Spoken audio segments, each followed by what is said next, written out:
Will DeSantis' GOP new election map steal democracy in Florida? Yesterday, Florida Governor Ron DeSantis proposed a new state district map that carves up a traditionally black and Democratic district and creates a Republican advantage. The map would dissolve the state's 5th congressional district, which stretches from Jacksonville to Tallahassee along the Georgia border. The new map would create 20 Republican seats and 8 Democratic ones based on 2020 electoral data. So what do you guys think about this? The electoral districts being carved up. Is this on your mind at all? This is, yeah, very much so. And this is absolutely ridiculous. You know, this is very clear partisan gerrymandering, which is very illegal in, you know, in our state constitution as well. And it's, you know, I think that DeSantis knows that this is illegal. I think he knows that this is going to be contested, and he probably knows that he's going to lose.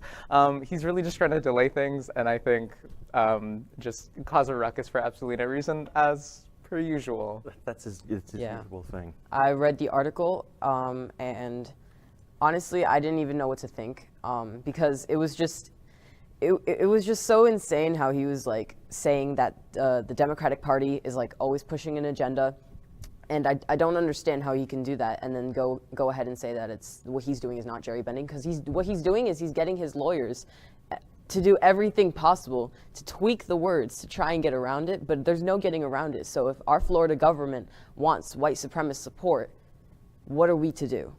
But we need to. This isn't the first time they've tried to separate the districts.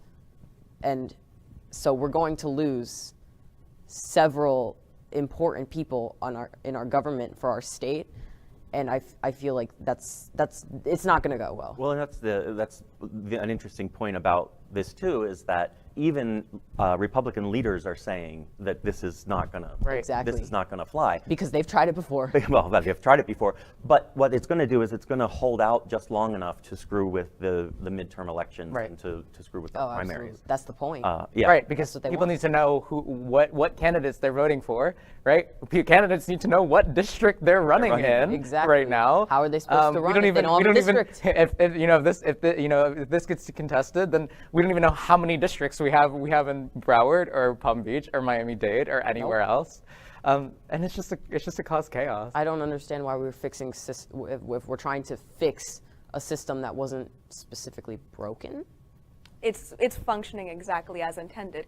When we structure something, when we structure democracy to prop up these very select groups of people, and we allow them the degree of power and the lack of accountability to have that right to completely overtake sections of a community and break it apart artificially as means of like controlling what amount of power we are allowed to take as people. Like it's deeply undemocratic, and I find it repulsive and terrifying. Because it's not bipartisan at all. It's specifically partisan.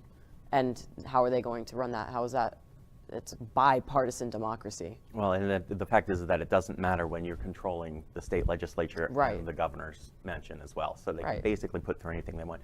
Incidentally, this is also why we think that Texas is such a red state, because they've gerrymandered their districts so badly that they're constantly voting on the Republican ticket, whereas Texas is probably a bit more even than we think it is. Yeah, I mean, this type of move comes from fear. It comes from desperation. Like the Republican legislature in Florida, they are well aware that they lack public support, especially on the most recent bills they've been pushing through. The abortion ban, they don't say gay bill. All of these are broadly lacking public support, but have such a small, loud, vocal, hateful minority supporting them and supporting this legislation that allows them to kind of wiggle their way into a like vast overrepresentation in media and in politics. That's what they do. They publish all of these documents and they sit back and they cross their fingers and hope that that small group of people that are in support of that bill will be loud enough, but eventually they're going to come to an understanding that they're not loud enough because that group is smaller, and we've gotten to a point in our society that we're not just going to push back for segregation and things like that we've had in the past, because we're moving forward. LGBTQ+ news is vital for our community and for the broader world as a whole.